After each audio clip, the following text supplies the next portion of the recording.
Welcome to Terra Talking, the podcast that's named after the blog that's just me, telling stories to offer help, healing, and hope as you journey into your passionate, purposeful, and prosperous life. Thanks for coming along on the ride, and now on to today's topic.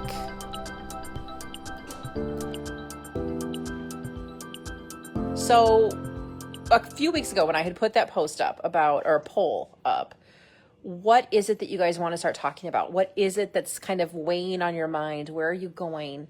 What's coming up? And the majority of the responses were about relationships, regarding relationships of some kind. So just wanting to kind of open discussion on that and see what is coming up for you with relationships. And is it specific relationships? Are there specific problems within the relationship, or is it just a general sense of, I feel like it could be better?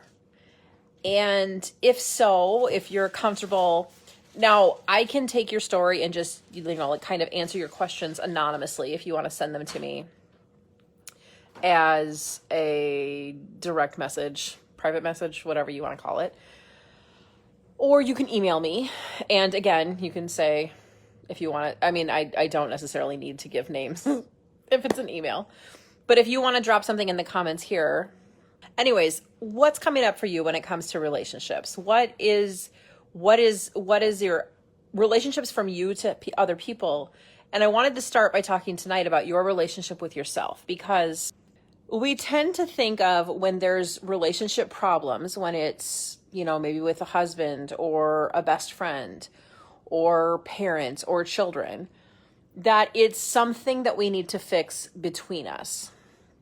And what can really happen sometimes is that it's a problem with how we are viewing the world, and therefore kind of mirroring our internal state to other situations around us, including relationships. So that's what, to start this discussion about relationships and what's happening and what they look like, I really want to have some open discussion about what does it look like to have a better relationship with yourself. Because one of the biggest mindset shifts that I could ever hope to help you guys with is to realize that you cannot ever have anything that you don't think you're worthy of. I've said that in the confidence challenge. I've said it in emails. I've said it in Instagram lives. You cannot have something that you don't think you're worthy of. You can win the lottery, but if you don't really think you're worthy of being a millionaire, that money energy is going to disappear, because you can only receive and keep. Sorry, my TV just turned on. You can only receive and keep that which you think you're worthy of. Hi, Brenda. Thanks for saying hi. Good to see you. Oh, and Deanne, I see your hearts too. Thank you. I love the hearts. But you can only have that which you think that you are truly worthy of. Just write it on a poster. Just believe that, because that is the basis of what starts to come into our self-worth. When you have the self-worth to start calling in some of these bigger dreams, bigger goals, bigger whatever, you will start to see them happen for you. So you cannot have anything that you don't think you're worthy of. And if you don't think that you are a worthy person, if you don't think you are worth the time and love and spending money on yourself, it's going to be very hard for someone else to also mirror that back to you. It's going to be hard for you to receive it because you don't think you're really worthy of having that kind of relationship. That's usually when there start to be relationship struggles. Yes, there are. Don't hear me ever saying that it's victim blaming. That it's not that every relationship struggle is because your mindset needs to shift. Not at all. But what does need to happen in most healthy, normal relationships is, first of all, being able to identify, is this a healthy, normal relationship? Am I chasing after something that really isn't worth saving? because there's such a disconnect of mental and emotional and physical health between us. So does that make sense? That the first step is to really gauge, is this relationship that I'm feeling disconnected in? And I'm using disconnected to kind of that kind of covers all kinds of relationship issues, if you will. Just to say there's a disconnect, because I can't possibly speak to every single relationship issue that there is. So we're just going to call relationship issues a disconnect. So if there's a disconnect, the first thing that you need to evaluate is this truly a healthy, positive connection for both persons? Again, whether that is parent, child, friend, lover, husband, you boss, you name it. Is this actually a healthy, functional relationship? You have to be able to answer that question. If it is that, yes, for the most part, it's a healthy, normal, functional relationship and we're just disconnected, then it starts to be, okay, where does that disconnect come from? What am I doing? What am I reflecting? In what ways am I not feeling worthy of having a better, stronger relationship? And if it's not a healthy relationship, if you're asking yourself, is this a normal, healthy relationship that is worth keeping in spite of this disconnect? And you come to the conclusion that no, it's not. It's about having the strength to be able to walk away from that, or to cut it off, or to set a stronger, firmer boundary around it to protect yourself. So again, the first question is to ask, is it a normal, healthy relationship? And then take action from there. And sometimes this requires you having to get really honest with yourself. And this goes back to exactly what I started out talking about, your sense of self-worth. If you don't think you are worthy of relationships that are actually normal and healthy, you're going to struggle with finding a way to say, this one's not normal and healthy, and I don't wish to be a part of this anymore. Because you're not going to be able to be honest with yourself, and you're not going to be able to hold yourself to a strong boundary. Which is why I said earlier, and then in my post talking about this, your relationship to yourself, with yourself, is the strongest relationship that you can and you should have. Because if you're not strong in your relationship to yourself, every other relationship in your life is going to falter. It's going to be built on sandy, shifting ground. Brenda says, how do you get over a disconnect with someone who won't communicate to help you get over it? That is tough. It's basically not having that closure. Is that kind of what you're saying? That it's you need the other person to be participatory in order for you to feel like you have better communication, or that you're ready to drop that. The really, really, really harsh truth, and this is what I'm saying, where you have to get incredibly honest with yourself about what you're willing to put up with, what you feel comfortable putting up with, and what you know is the most healthy way for you to put a stop to things, is that you have to come to terms with accepting that you are solely and only responsible for your part in a relationship.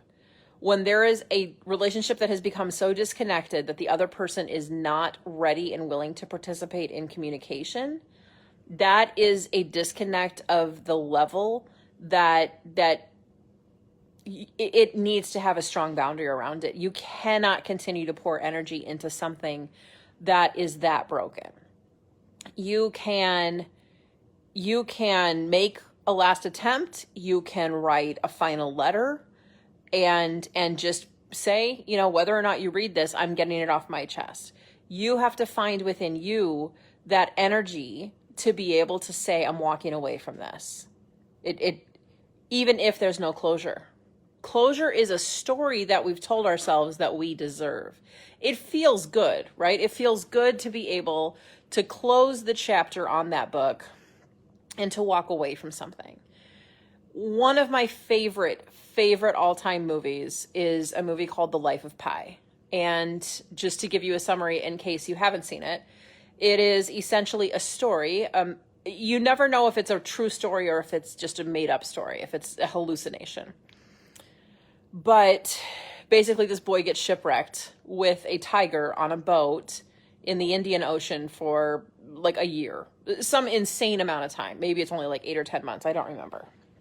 The point being that at the very end of the movie, Pi, the kid in the boat, says to the newspaper journalist who he's telling the story to, he says, in the end, the whole of life is an act of letting go. And I think what always hurts the most is not being able to say goodbye, not being able to look that tiger in the eye and say, thank you, you saved my life, thank you for everything you've done in my life, I love you, be well and go live your life. He said that's the hardest part of not being able to having to walk away, is that you don't always get to say that goodbye. And that moment. And again, for me, it was in my divorce, not being able to really ever get the apology, not really being able to get any kind of, why, like an answer. Why weren't we good enough? Why did you feel like you had to leave? Why did this have to happen?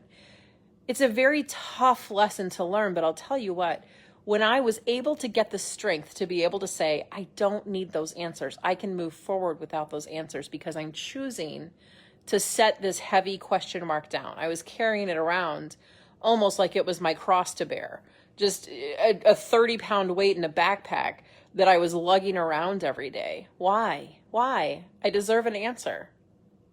That was how I was living. The truth of the matter is that I didn't need to have that answer because the answers are always only inside of you.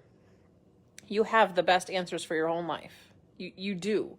And when you have the self-worth and the self-belief and you've dropped the doubts and the fears and the insecurities, you realize that maybe it would solve a few of the equations that feel like they're open-ended, but would it really? What difference would it make? Let's say there's a yes or no question that you're wanting someone to answer, and you feel like you need that closure. You need to have a yes or a no from them. Ask yourself, what would you do differently? If the answer was yes, where would you go? If the answer was no, where would you go? And then you get to choose which one is right for you. You don't have to wait for someone else to push you in a certain direction. Brenda, it's tough to walk away and still have to show up to provide relevant information. I will work on that. Yes, it is tough when there is a shift in the relationship. That sounds more like what it is. That there's not a whole lot of communication as a friendship or a close relationship, and yet there still has to be communication, even if it's not on the same level as what it was. And again, that directly relates to what I was just talking about within my divorce. I still have to have a relationship with my girls' dad.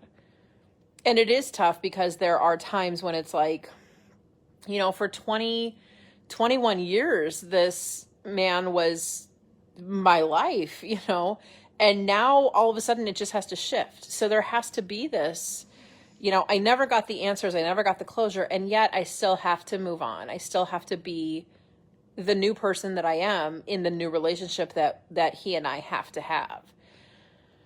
So I realize that I don't understand the specifics of your situation, but I want you to understand that I do get what it is that you're saying. And even still, I can honestly say that when I dug in and found my self-worth and my ability to stand on my own 2 feet, and I didn't need that apology from him. I didn't need to have the closure. I didn't need to have the answers, because I realized that everything was already inside of me.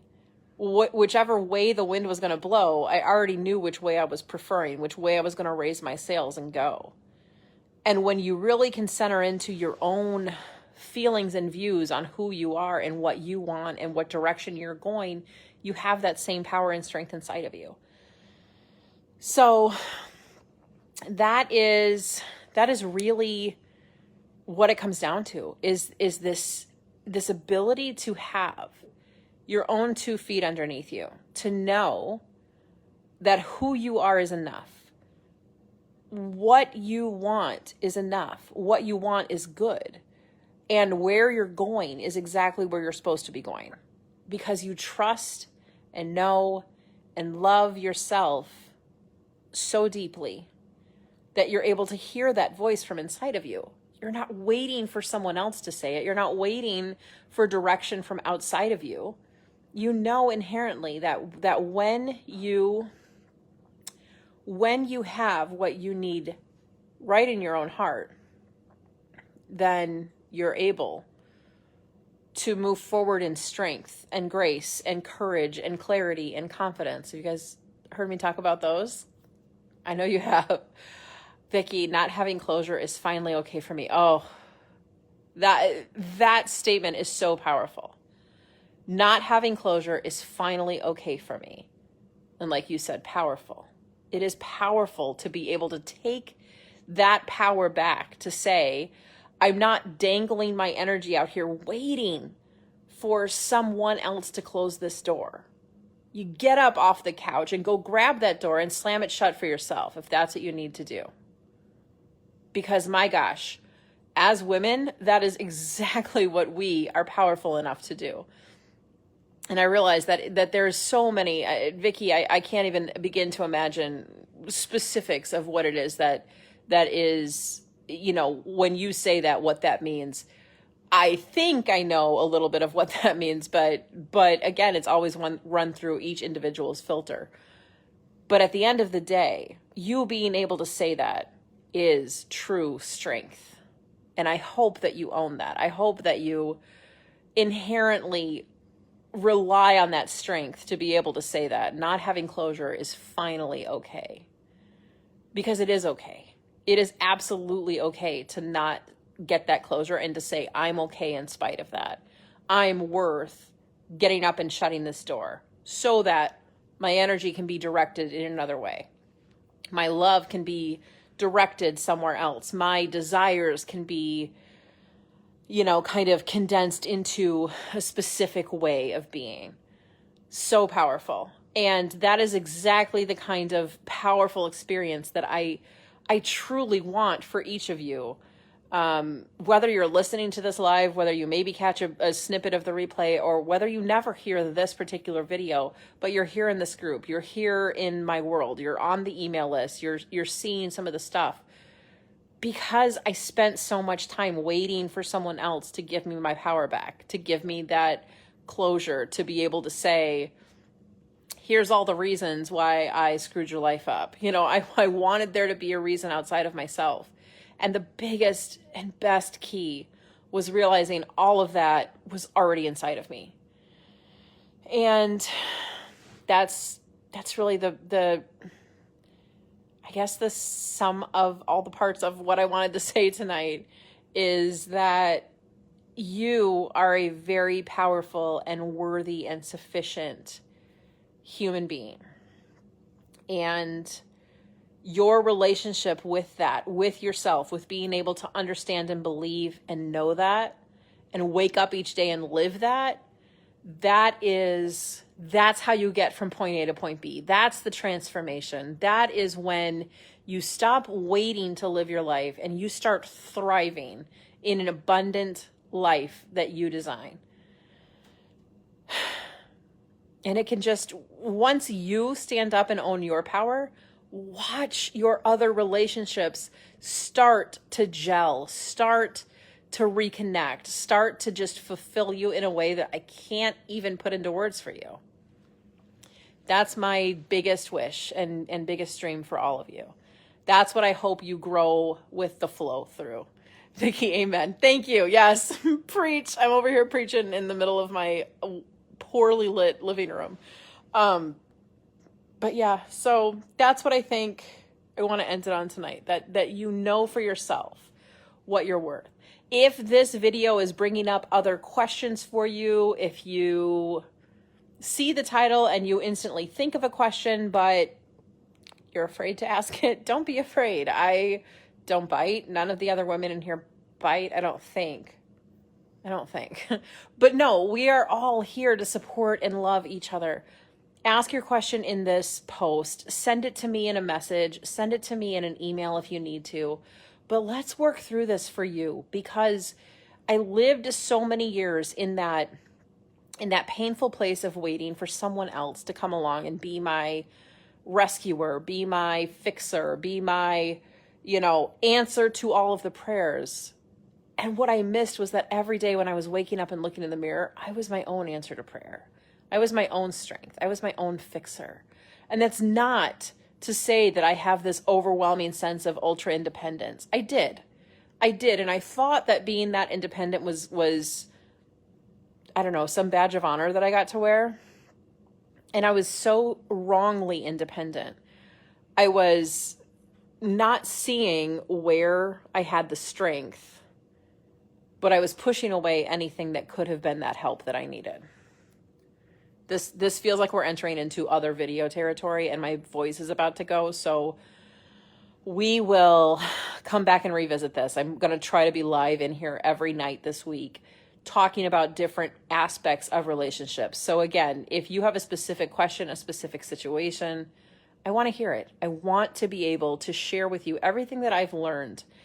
I have spent the last 5 or 6 years reading so many books, listening to so many podcasts, attending so many webinars and conferences, so that I could heal myself. And as that was coming up, knowing I can help share with you the ways that you can begin to heal yourself as well.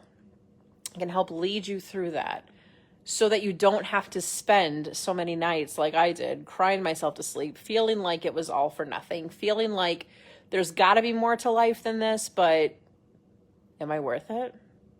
Will I ever get there? I know those questions deeply, and I've learned to kind of put everything that I've learned into a sense of some kind of answers.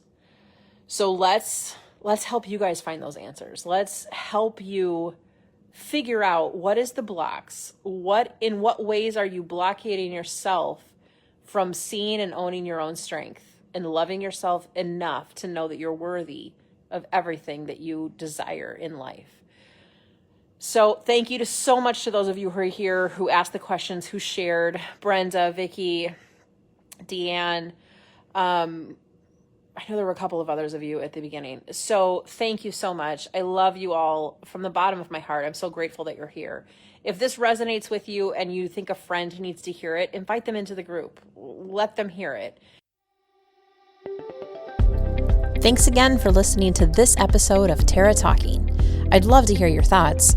Find me pretty much everywhere on the interwebs as @Terra Talking, that's TerraTalking, or at my blog, terratalking.com. Your reviews, comments, and shares are always so appreciated. May you prosper well as you live your most passionate, purposeful life this week. And as always, keep on keeping on.